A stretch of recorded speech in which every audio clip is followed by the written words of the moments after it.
చూశారుగా కాంట్రాక్టర్ల కోసం పోలవరాన్ని తాకట్టు పెట్టాడు, పోలవరాన్ని తీసుకున్నాడు. మొన్న అంటున్నాడు మళ్ళీ, నేను చూసా జగన్మోహన్ రెడ్డి గారు తప్పిద్దాం అంట. ఏనండయ్యా అదేంటి అంటే, డయాఫ్రమ్ వాళ్ళు వేసేసిన తర్వాత జగన్మోహన్ రెడ్డి గారు కాఫర్ డ్యాములు క్లోజ్ చేయలేకపోయాడంట. ఇది ఎక్కడ గొడవ నాకు అర్థం కాలేదు. ఎవరిని అడిగినా చెప్తాడు కాస్ట్ ఇంజనీర్ని.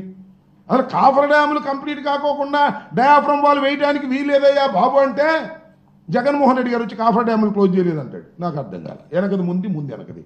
అదేమంటే మేధావి అపర మేధావి, మాట్లాడటానికి వీల్లేదు. పత్రికలు ఊరుకోవు. ఈనాడు, ఆంధ్రజ్యోతి, అది ఇది ఓ రోజు మా మీద పడతా ఉంటాయి. నాకు అర్థం కాల. ఇలాంటి దౌర్భాగ్యమైనటువంటి కార్యక్రమాలు చేసేటటువంటి పరిస్థితికి వాళ్ళ చంద్రబాబు నాయుడు గారు దిగజారిపోయి మాట్లాడుతున్నాడనే విషయాన్ని మీకు ఈ సందర్భంగా గుర్తు చేస్తున్నాను.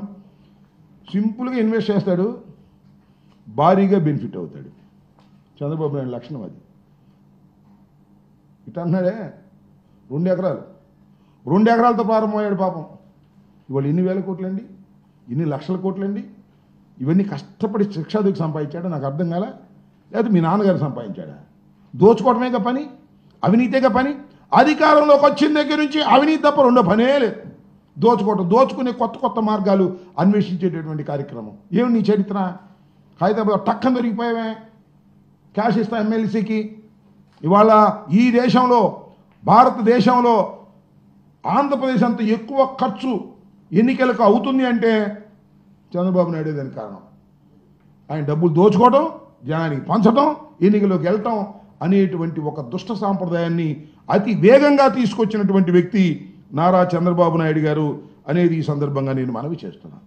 సరే, చంద్రబాబు నాయుడు గారు ఎట్లా ఉంటే వాళ్ళ అబ్బాయి ఉండడం, ఇంకో ఆయన లోకేష్ గారు అనుభవం ఉందో లేదో నాకు తెలియదు, అర్హత ఉందో నాకు తెలియదు. కానీ చంద్రబాబు నాయుడు గారు కుమారుడు కాబట్టి అడ్డగోలుగా వచ్చి మంత్రి అయ్యాడు, పరిపాలన చేశాడు. డామును మునిగిపోయింది, ప్రభుత్వం పడిపోయింది. మళ్ళీ మంగళగిరిలో గెలిచాడు. మొన్న గాలిలో 3 జెండాలు 4 జెండాలు పట్టుకోవటం వల్ల గెలిచాడు, మళ్ళీ మంత్రి అయ్యాడు. ఇవాళ విర్రవీగుతూ ఉన్నాడయ్యా దుంపదేగా.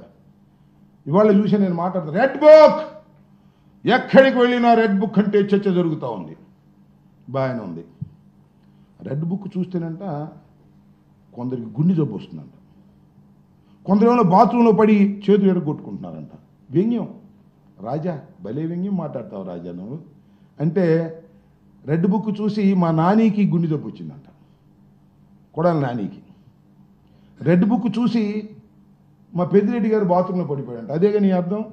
రాజా, లోకేష్ బాబు, పసిరాజా, గుర్తుపెట్టుకో. మీ నాన్నగారు స్కిల్ స్కామ్ కేసులో వెళ్ళాడుగా జైలుకి, రాజమండ్రి కోర్టులోకి వెళ్ళి రిమాండ్ ఇవ్వడానికి వెళ్ళేదని ఇవాళ 2,86,00,000 పే చేసినటువంటి లోద్రాన్ని తీసుకొచ్చారుగా, ఆర్గ్యూ చేశాడుగా మఫ్సల్ కోర్టులో, సిఐడి కోర్టులో.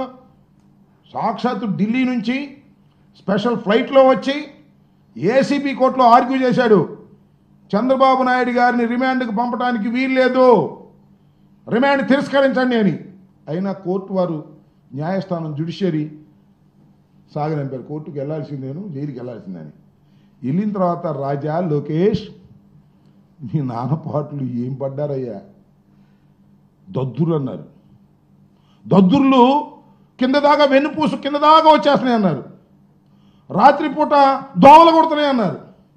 అంతేకాదు శరీరంపై పొక్కులు ముడుస్తున్నాయి అన్నారు. మాకు తెలియదు, మీరన్న మాటలే మీడియాలో. మా నాన్నగారికి శరీరం మీద పొక్కులు ముడుస్తున్నాయండి అన్నారు. అంతేకాదు 750 మంది డ్రగ్స్ తీసుకునేటటువంటి ఖైదీలు ఉన్నారు, దానిలో మా నాన్నగారికి ప్రాణానికి ప్రమాదం అన్నారు. ఉనికిపోయారు. ఇది ఒకటే తక్కువ. మరి వాళ్ళు మాట్లాడుతున్నావు, అధికారం వచ్చేటప్పుడు నువ్వు మాట్లాడుతున్నావు. ఎవరిని? మా నానిని, మా పెద్దిరెడ్డి గారిని. అహం, అంత అహం పనికిరాదు రాజా. ముందుంటుంది ముసళ్ళ పండగ. భగవంతుడు అన్నీ చూస్తూనే ఉంటాడు. ఇవాళ నువ్వు విర్రవీగి ఎర్ర బుక్కు గురించి మాట్లాడుతున్నావే. ఇవాళ రాస్తున్నారు అందరూ, ప్రతి ఊళ్ళోనూ బుక్కులు రాస్తున్నారు. వాట్సాప్ టక టక టక రాస్తున్నారు బుక్కులు. అందరు బుక్కుల్లో నీ పేరే లోకేష్ రాజా అని రాస్తున్నారు. తొందరపడమాక. భగవంతుడు ప్రజాస్వామ్యం చూస్తూ ఊరుకోదు. ఎగతాళిగా గేలి చేసేటటువంటి కార్యక్రమాలు చేస్తే, ఆవిర్భావ దినోత్సవాన్ని మర్చిపోయి ఎగతాళి దినోత్సవంగా మార్చేసేటటువంటి కార్యక్రమాలు చేస్తే కాలం సహిస్తూ ఊరుకోదు, ప్రజలు సహిస్తూ ఊరుకోరు. తెలుగుదేశం పార్టీకి పనిచేసిన వాళ్ళు అయ్యా మాకు పదవులు కావాలని తిరుగుతున్నారు, కాగితాలు ఇస్తున్నారు, వాళ్ళ సంగతి చూడవయ్యా అంటే ఏం కాదు. కక్ష సాధింపులే ప్రధాన ధ్యేయంగా ఇవాళ నడుపుతా ఉన్నారు.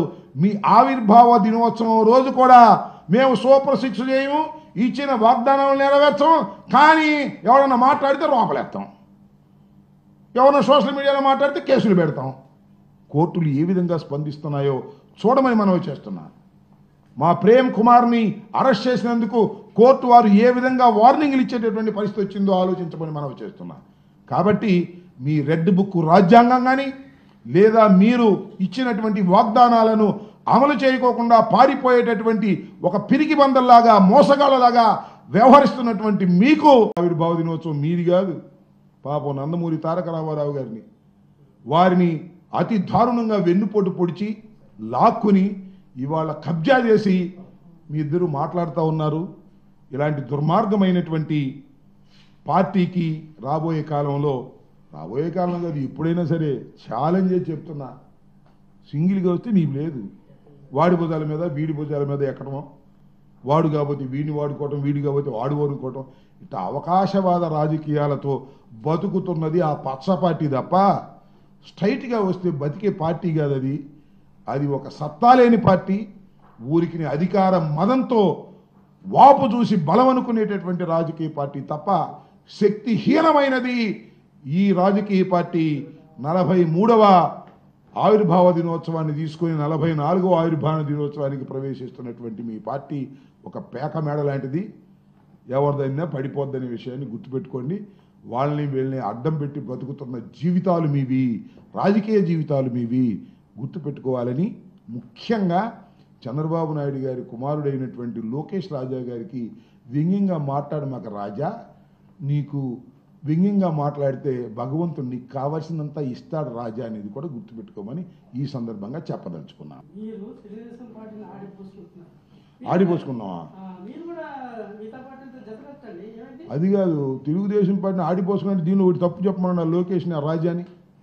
నేను చెప్పింది అసలు చంద్రబాబు నాయుడు ఈ పార్టీ పెట్టినప్పుడు ఎక్కడ ఉన్నాడు అని చెప్పండి సార్. లోకేష్ లేడు అనుకో, అసలు అప్పుడు ఇతను ఎక్కడ ఉన్నాడు, ఏ పార్టీలో ఉన్నాడు? నేను ఆడిపోసుకుంది ఏంటి? మేము కూడా ఇంకో పార్టీతో జత కడతాం లేదు, తర్వాత సంగతి. మా జెండా గొప్పది, రెపరెపలాడుతుంది, పేదల కోసం పోరాడుతుంది, అధికారంలోకి వచ్చింది. ఎప్పుడు అసలు ఒక్క మాట చెప్పు నాకు, ఎప్పుడైనా మరొక పార్టీతో జత కట్టకోకుండా తెలుగుదేశం పార్టీ అధికారంలోకి వచ్చినటువంటి సందర్భం ఏది చెప్పు ఏంటి చంద్రబాబు నాయుడు గారిని అడుగుతున్నా. ఎప్పుడు ఎవడో ఒకరిని 2 సంఖ్యల్లోనూ 2 కర్రలు పెట్టుకుని నడవడం తప్ప సొంతంగా నడవగలిగిన శక్తి చంద్రబాబుకు ఉందా, వాళ్ళ అబ్బాయికి ఉందా?